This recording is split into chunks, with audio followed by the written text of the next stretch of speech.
CA course का एक बड़ी यूनिकनेस है, इसमें एंट्री आसान है, एग्जिट बहुत मुश्किल है। How do you see the future of CA? जितने साल में डॉक्टर बनते हैं उससे कम चार्टर्ड अकाउंटेंट्स बनते हैं। When you have to choose between a tougher choice and an easier choice, so then you should go for a tougher choice. Then your life become easier at the end. ऐसा है, life has come full circle. जब हम CA में आए थे तब IT का मतलब इनकम टैक्स होता था। बाद में आईटी का डेफिनेशन चेंज होके इंफॉर्मेशन टेक्नोलॉजी आ गया है और अब इट हैज बिकम एआई। तो क्या है कि टेक्नोलॉजी से आप डरिए मत, उससे दोस्ती कीजिए। अभी साहब एआई आ गया है, तो एआई के आने के बाद 5 आदमी का काम एक आदमी कर लेता है, ऐसा हम सोचते हैं। पर एआई पे ब्लाइंडली रिलाय करना अभी ठीक नहीं है। लॉ और चार्टर्ड अकाउंटेंट्स दोनों का बड़ा एक इंट्रिकेट रिलेशनशिप रहता है। सो लॉ की नॉलेज कितनी ज़रूरी होती है सीए? हरीश साल्वे जो दुनिया के लीडिंग वकील हैं, he is also chartered accountant. और अब तो हाई कोर्ट के अंदर भी कई सारे चार्टर्ड अकाउंटेंट जजेस हो गए हैं। आज हर आदमी को शेयर मार्केट की टिप चाहिए, म्यूचुअल फंड कौन सा इन्वेस्ट करना है, मल्टी एसेट फंड में जाना है, फ्लेक्सी कैप में जाना है, थीमेटिक फंड में जाना है। अगर आप फाइनेंस को समझते हैं तो आप गोल्ड का इक्विटी ट्रेडेड फंड खरीद सकते हैं। कोई भी इनोवेटिव न्यू बिजनेस लाइन में जाएंगे ना, उसकी शेल लाइफ आप 10 साल से ज़्यादा मत एक्सपेक्ट कीजिए। Welcome to another episode of Switch Talk. और आज के एपिसोड में जिस प्रोफेशन की हम बात करेंगे वो है चार्टर्ड अकाउंटेंसी। चार्टर्ड अकाउंटेंट जो प्रोफेशन है वो काफ़ी टफ एग्ज़ाम माना जाता है। इस प्रोफेशन में आने के लिए बहुत कंपटीशन होता है। तो आज के हमारे जो गेस्ट हैं वो ना सिर्फ एक चार्टर्ड अकाउंटेंट है, बल्कि आप एमएसएमई के एक प्राइम कंसल्टेंट भी हैं, जिन्होंने काफ़ी एंटरप्राइजेज़ को कंसल्टेंसी दी है और आगे भी आई एम श्योर देते रहेंगे। उसके अलावा आप जो टैक्स कंसल्टेंट्स एसोसिएशन है राजस्थान और जयपुर की, उसके भी आप मेंबर हैं। So thank you so much for being here Abhishek Singhvi sir. It's a pleasure having you on our podcast. Thank you so much. I am really honored to be on your show.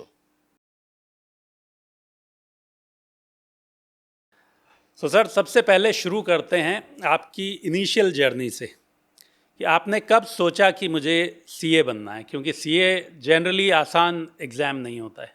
Actually क्या होता है, जैसे portfolio में diversification होता है, तो मैंने natural diversification के तहत कॉमर्स को चुना। मेरे बड़ी सिस्टर डॉक्टर मेडिसिन लाइन में थी, मेरे बड़े ब्रदर इंजीनियर थे।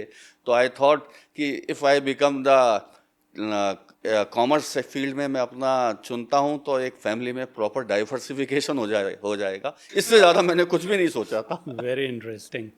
सो किस तरह का आपका करियर की जो स्टार्टिंग थी, या कॉम्पिटिटिव एग्ज़ाम की जो स्टार्टिंग थी, कि आपने जब डिसाइड किया कि आपको सीए बनना है, कितना मुश्किल रहा?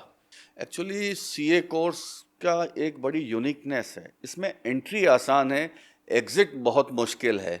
और इसके अंदर आप कंटिन्यूस परसिवरेंस चाहिए। हमारे टाइम तो इसका कोर्स हार्डली 2% होता था।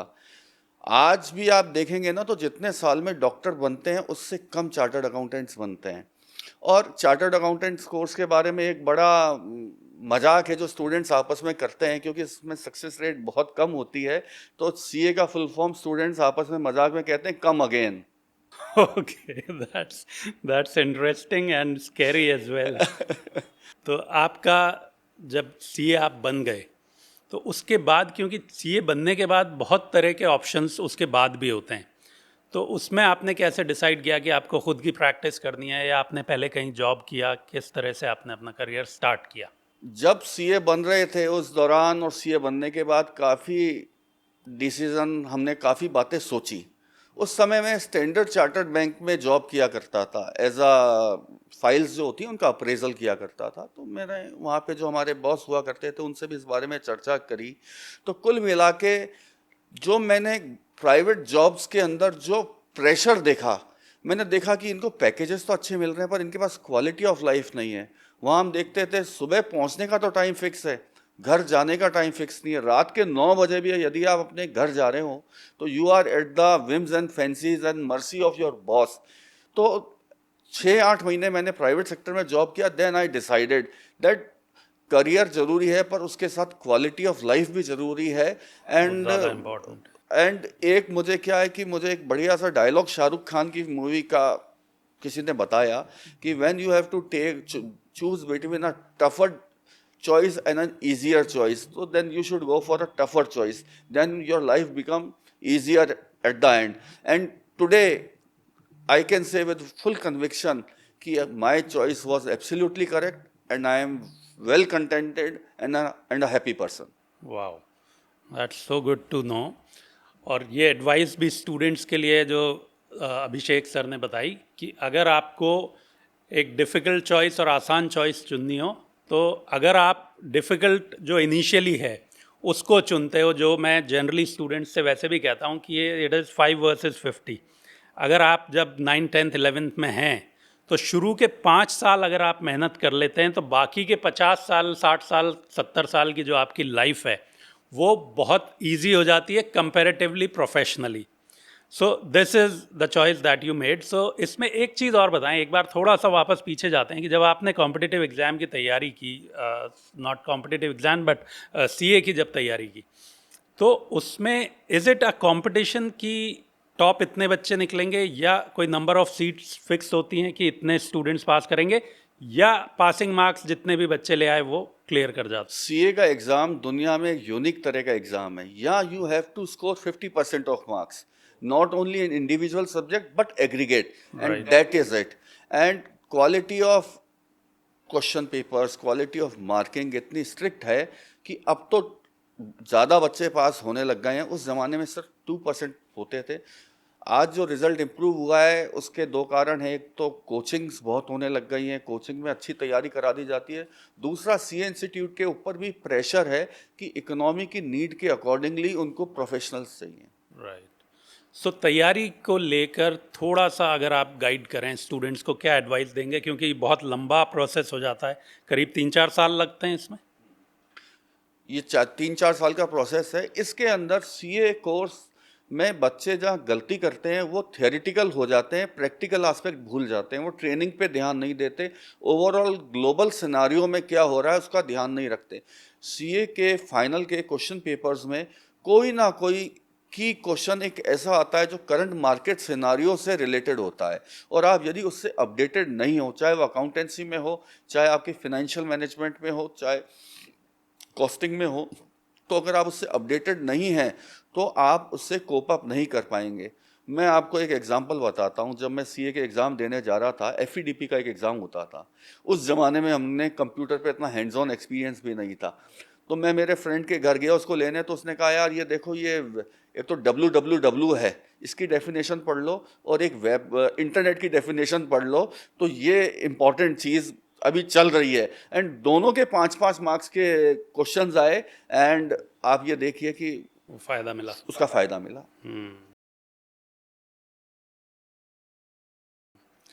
Okay, now coming back to your professional journey.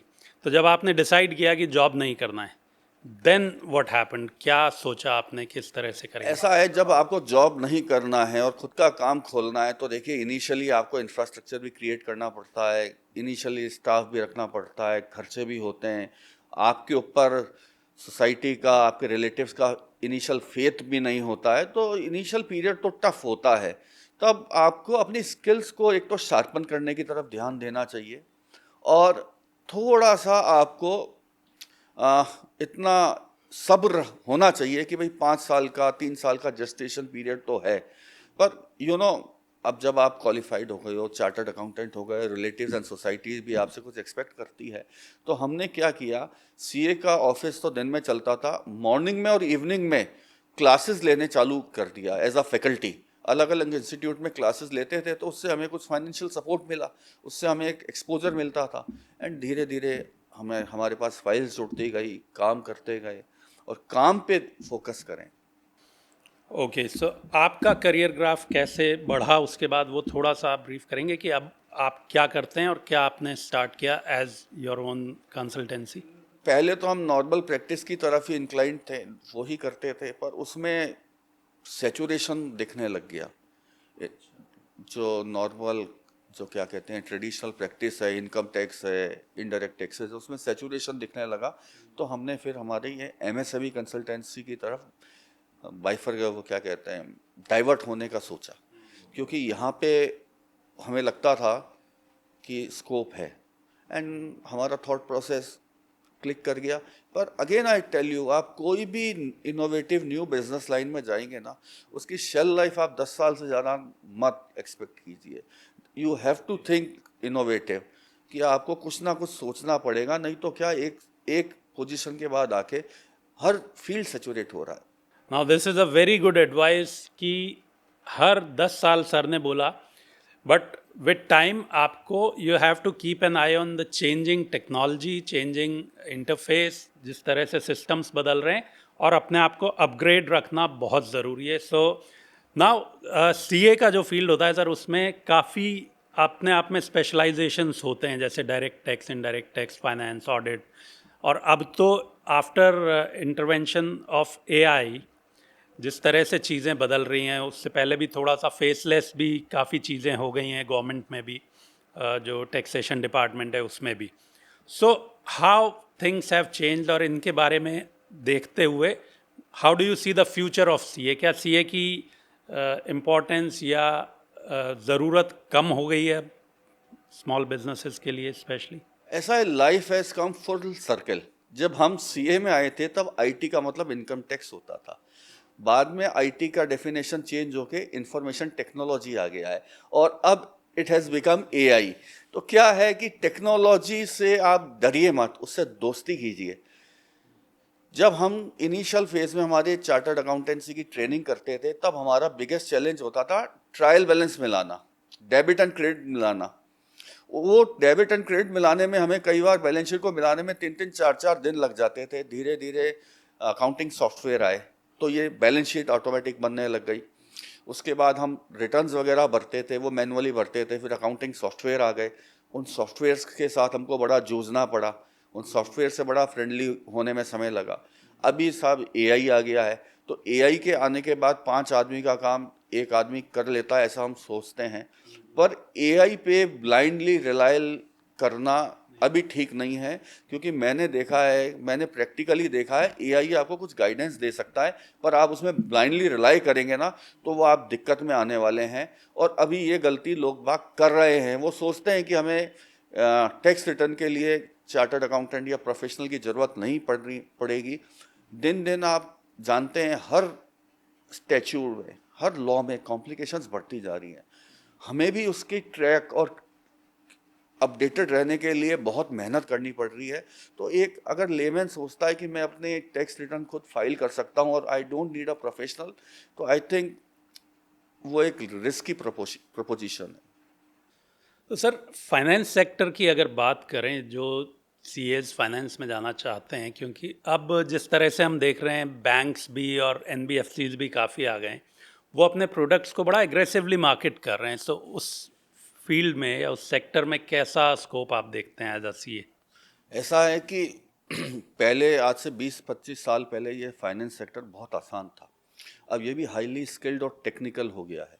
आज आप लोन लेने जाएंगे तो सबसे बड़ी अड़चन आएगी मॉर्गेजेबल प्रॉपर्टी की, जो ज़्यादातर लोगों के पास है नहीं। लोगों के पास घर हैं पर उस पर सोसाइटी का पट्टा है। लोगों के पास एग्रीकल्चर लैंड है तो उस पर बैंक मॉर्गेज करते नहीं हैं। पर आप अगर अलग डिफरेंट बैंक्स के अगर आप प्रोडक्ट्स के ऊपर आपकी निगाह है, आपकी स्टडी है, आपकी पकड़ है, तो आप उनको एक अच्छा फाइनेंस का वो क्या कहते हैं लोन दिलवा सकते हैं। अभी क्या हो रहा है, बड़ा अच्छा ट्रेंड नहीं है कि लोगों को जानकारी है नहीं, एनबीएफसीज की तरफ से परस्यू होता है तो वो कहते हैं हम आपको अनसिक्योर्ड लोन दे देंगे। अनसिक्योर्ड लोन 14-15% की रेट पे, 16% की रेट पे ले लेते हैं, और इस रेट पे लोन लेके चुकाना बहुत मुश्किल है। अगर आपका बिजनेस अच्छा चल गया तब तो ठीक है, नहीं तो वो व्यक्ति वो बिजनेस डेब्ट ट्रैप में फंस गया, ब्याज के ऊपर ब्याज, एंड अल्टीमेटली वो डिफॉल्टर हो जाता है। फिर कहीं लोन लेने के लायक भी नहीं बचता, और मैंने बिजनेसेस को क्रम्बल करते हुए देखा है। यहीं एक फाइनेंशियल एक्सपर्ट की रोल आता है। जैसे कि बहुत से बैंक, बहुत लिमिटेड हैं, 2-3 बैंक हैं, वो आपको आपकी एग्रीकल्चर लैंड के ऊपर लोन दे देते हैं। ज़्यादातर बैंक नहीं देते हैं। कुछ बैंक्स जो हैं आपकी सोसाइटी पट्टे की जो प्रॉपर्टीज होती हैं उन पे लोन दे देते हैं, और कुछ बैंक्स के पास इतने अच्छे वो हैं कि प्रोडक्ट्स जिसे कहते हैं, वो आपके टर्नओवर और अच्छी सिविल के बेसिस पे भी अनसिक्योर्ड लोन दे देते हैं। और आज अगर आप वेल इन्फॉर्म्ड हैं तो आपको गवर्नमेंट की स्कीम्स की नॉलेज है, तो स्टेट गवर्नमेंट की, सेंट्रल गवर्नमेंट की कई स्कीम्स होती हैं जो फाइनेंशियल बर्डन आपका कम करती हैं और वो इंटरेस्ट को रीपे कर देते हैं। जैसे राजस्थान सरकार की अभी प्रेजेंट में विश्वकर्मा युवा उद्यमिता योजना चल रही है। 45 ईयर्स तक के एज के एंटरप्रेन्योर्स को आप 8% लोन की छूट दे रहे हैं। भीमराव अंबेडकर योजना है, जहाँ रिजर्व कैटेगरी के लोग हैं उनको 8-9% की छूट भी मिल रही है इंटरेस्ट की, प्लस आपके प्रोजेक्ट का 25% या 25 लैक्स विच इज लेस का मार्जिन मनी मिल रहा है।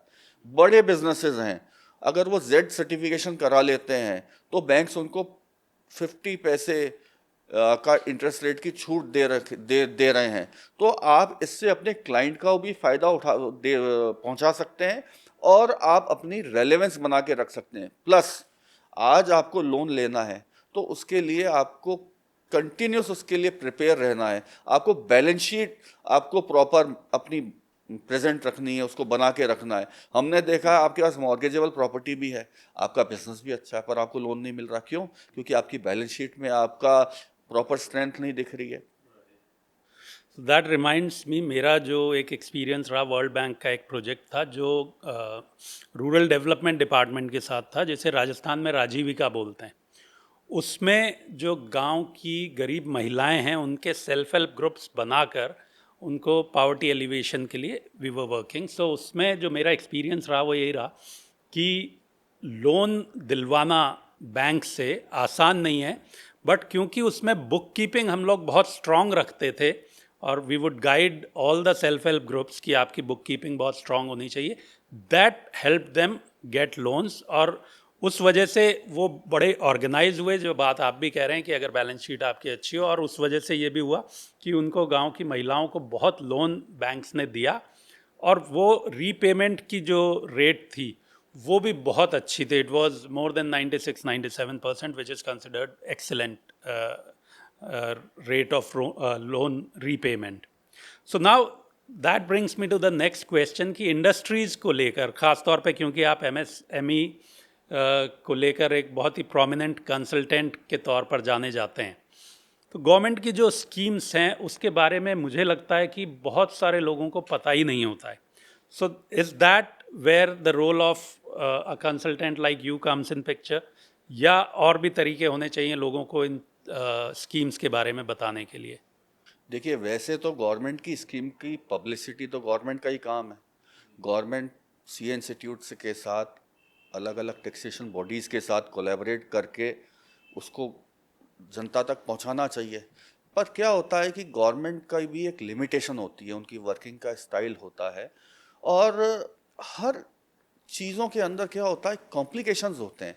आपको स्कीम को किस तरह से उसके डॉक्यूमेंटेशन करना और किस तरह से कौन सी स्कीम आपके क्लाइंट के लिए बहुत मोस्ट सूटेबल रहेगी, उस प्रोडक्ट मिक्स के लिए तो आपको प्रोफेशनल की आवश्यकता पड़ेगी और उसको समय समय पे गाइडेंस की आवश्यकता होगी। क्योंकि हम सबको ये सजेस्ट करते हैं, हम कुछ बिजनेसमैन को देखते हैं, वो अपनी अकाउंटिंग भी खुद करना चाहते हैं, खुद की आईटीआर भी करना चाहते हैं, तो जो काम उनको अपने बिजनेस पे ध्यान देना चाहिए ना, वो वहाँ पे देते नहीं है। क्योंकि आप you can not be master of all. ठीक है, आप जैक ऑफ ऑल तो हो सकते हैं, पर मास्टर ऑफ तो वन ही आप रहेंगे। तो आप अगर कंसल्टेंट की सर्विसेज को लेते हैं तो आप अपने बिजनेस को जस्टिफाई करेंगे और आप गवर्नमेंट की स्कीम्स का भी अच्छे से फायदा उठा पाएंगे। नाउ जो एक जैसे राइजिंग राजस्थान है या रिसर्जेंट राजस्थान है, इस तरह के काफ़ी इवेंट्स गवर्नमेंट करती है to invite investments from foreign countries. उस तरह के जब इवेंट्स होते हैं उसमें प्रोफेशनल्स की कितनी राय ली जाती है या कितना रोल रहता है? क्योंकि ज़्यादातर ये भी देखा गया है कि जो MOUs तो साइन हो जाते हैं, बट ग्राउंड रियलिटी अगर आप देखें 5 साल बाद 10 साल बाद आप चेक करें कि जितने MOUs हुए थे उनमें से कितने एक्चुअली ग्राउंड पर उतर पाए प्रोजेक्ट्स, तो वो रेशो बड़ा कम होता है। So where do you think professionals like chartered accountants can come in picture to make that rate better? Rising Rajasthan के प्रोसीजर में स्टेट गवर्नमेंट ने कई सारी पॉलिसीज़ की घोषणा करी। वो सारी पॉलिसीज़ प्रोफेशनल बॉडीज़ ने बनाई थी एंड एमओयू के जो फिगर्स तो बड़े इन्फ्लेटेड और बड़ा चढ़ा के आ जाते हैं। लोगों को लगता है कि एक एमओयू करने से हमें बहुत फ़ायदा होगा, तो कई बार वो बिना सोचे समझे भी डाल देते हैं। जो वो एक्चुअली तो क्या होता है कि एक एमएसएमई का मतलब लोग बाग समझते हैं कि गवर्नमेंट से सीधे डायरेक्ट कैश ट्रांसफ़र हो जाएगा, जबकि ऐसा होता नहीं है। उसके लिए आप बिजनेस लगाइए, इन्वेस्टमेंट कीजिए, तो गवर्नमेंट आपको सपोर्ट कर सकती है। गवर्नमेंट की भी कुछ प्रोसीजरल बॉटलनेक्स होते हैं। हमारी स्टेट गवर्नमेंट की अगर अपन बात करें तो सबसे ज़्यादा स्टेट गवर्नमेंट में जो इन्वेस्टमेंट आने में हैसल हो रही है, यहाँ पे सस्ती ज़मीन अवेलेबल नहीं है। अगर हमारे पड़ोसी जो राज्य है वहाँ सस्ती ज़मीन अवेलेबल है, तो वहाँ इन्वेस्टर के पास जो ऑप्शन होता है कि वो राजस्थान आए या बाहर जाए, तो वो फिर वो राजस्थान से चला जाता है। पर राजस्थान एक एक्सीलेंट डेस्टिनेशन फॉर इन्वेस्टमेंट है। यहाँ पे लोग बाग अच्छे लोग हैं, पीसफुल इलाका है, यहाँ जियो डाइवर्सिटी है, यहाँ पानी भी है, यहाँ डेजर्ट भी है, यहाँ टूरिस्ट हेरिटेज भी है, यहाँ लेबर भी इजीली अवेलेबल है। पर देखिए, बिजनेस आएगा ना तो एंटरप्रेन्योरशिप अगर होगी तो बिजनेस आएगा, और बिजनेस आता है। पर क्या होता है कि क्लेम्स तो देखिए बहुत हाई होते हैं, ऊंचे आते हैं। लास्ट ईयर 35 लाख करोड़ के एमओयू हुए, अभी उसका फॉलोअप होएगा दिसंबर में।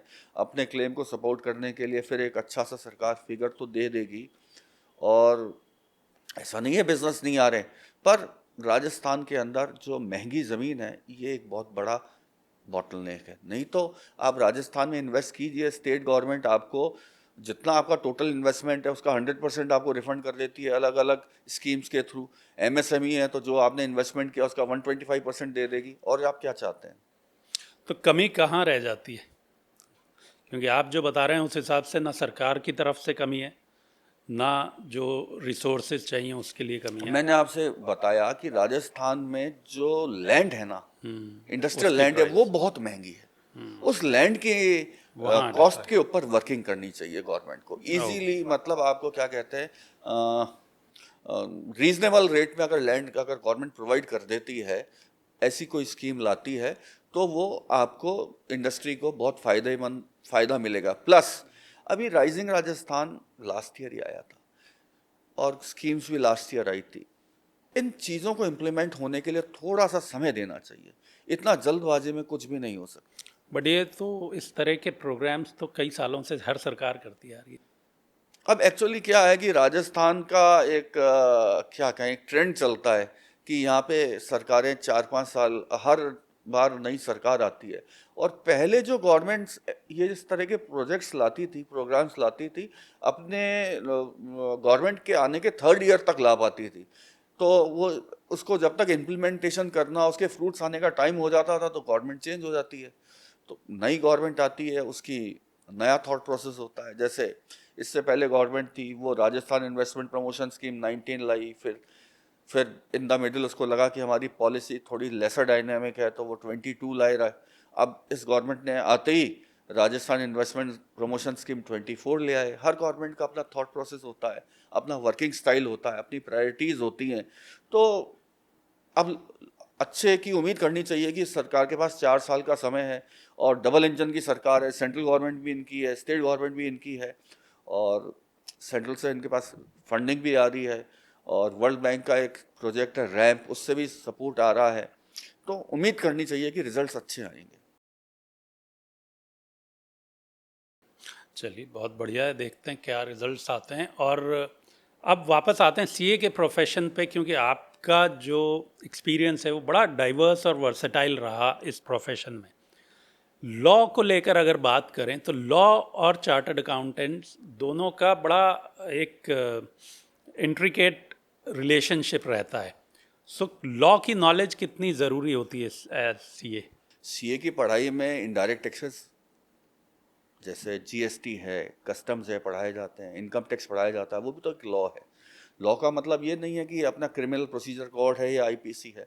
और सीए की पढ़ाई में लॉ के इंटरप्रिटेशन पे बहुत ध्यान दिया जाता है।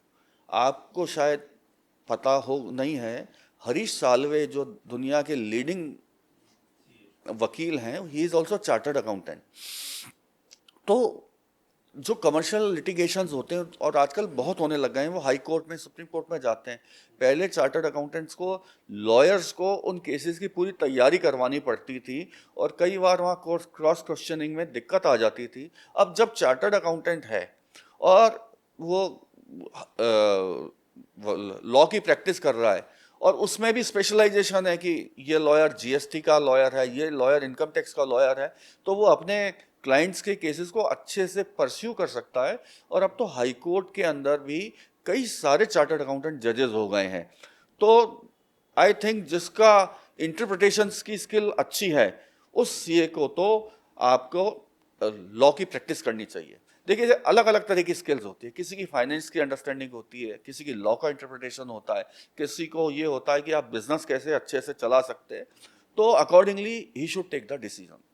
ओके, सो सीए बनने के बाद डिपेंडिंग अपॉन क्या आपकी स्किल्स हैं या किस तरफ आपका इंटरेस्ट है, you can choose that field. You should choose accordingly. ठीक है सर, बहुत बढ़िया आपने बताया। Now to conclude this, I would want कि आप स्टूडेंट्स को, अगर आपको कोई एडवाइस देनी हो जो इस फील्ड में आना चाहते हैं या तैयारी कर रहे हैं, जो एस्पिरेंट्स हैं, तो what would your advice B?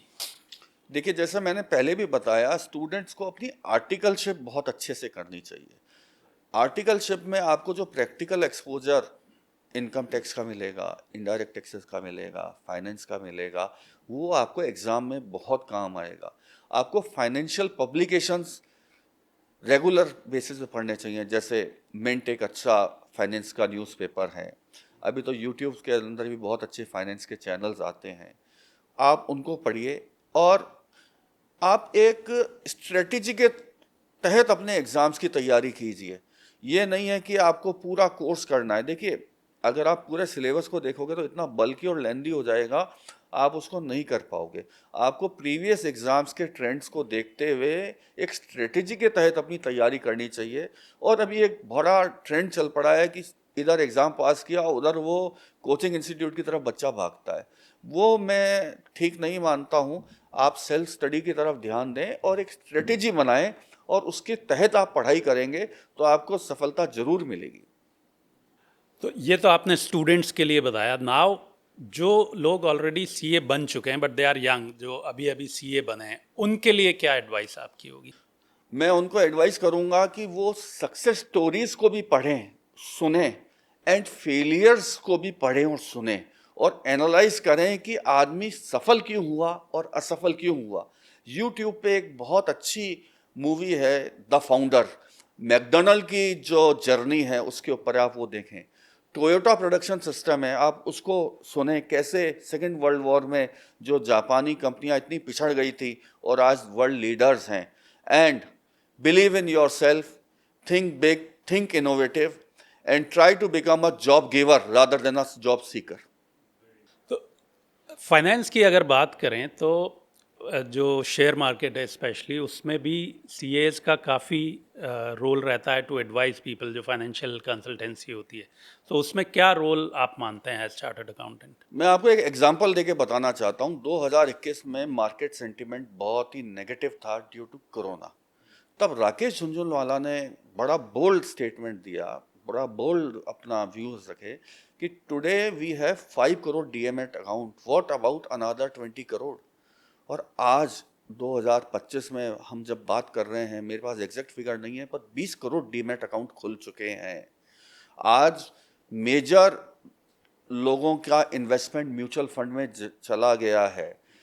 अब आप एक चार्टर्ड अकाउंटेंट, जिसको फाइनेंस का डॉक्टर कहा जाता है, एक बैलेंस शीट को उसको अच्छे से पढ़ना आता है, अगर आप चार्टर्ड अकाउंटेंट से एडवाइस लेते हैं कि कौन से शेयर में लगाना है, कौन से म्यूचुअल फंड में लगाना है, और बहुत सारे चार्टर्ड अकाउंटेंट अपनी कन्वेंशनल प्रैक्टिस को छोड़ के यही काम कर रहे हैं।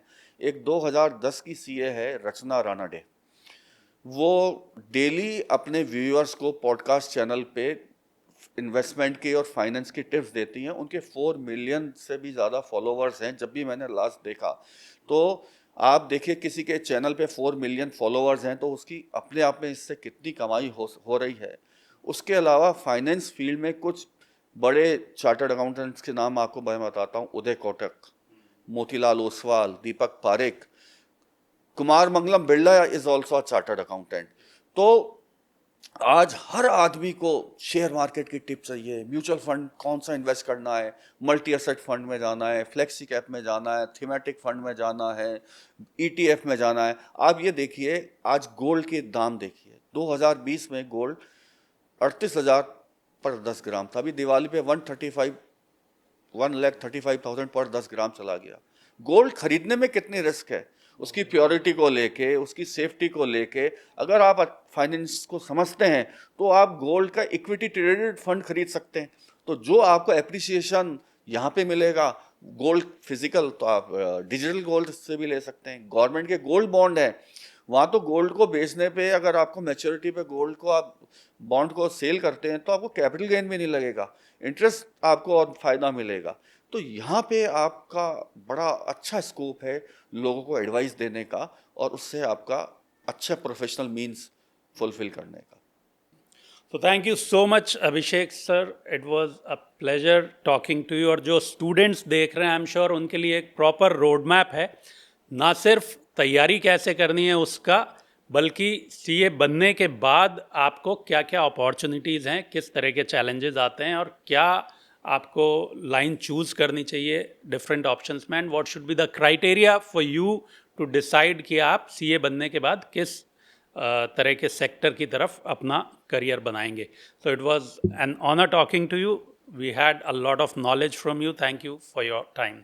आई am really honoured to be on your show.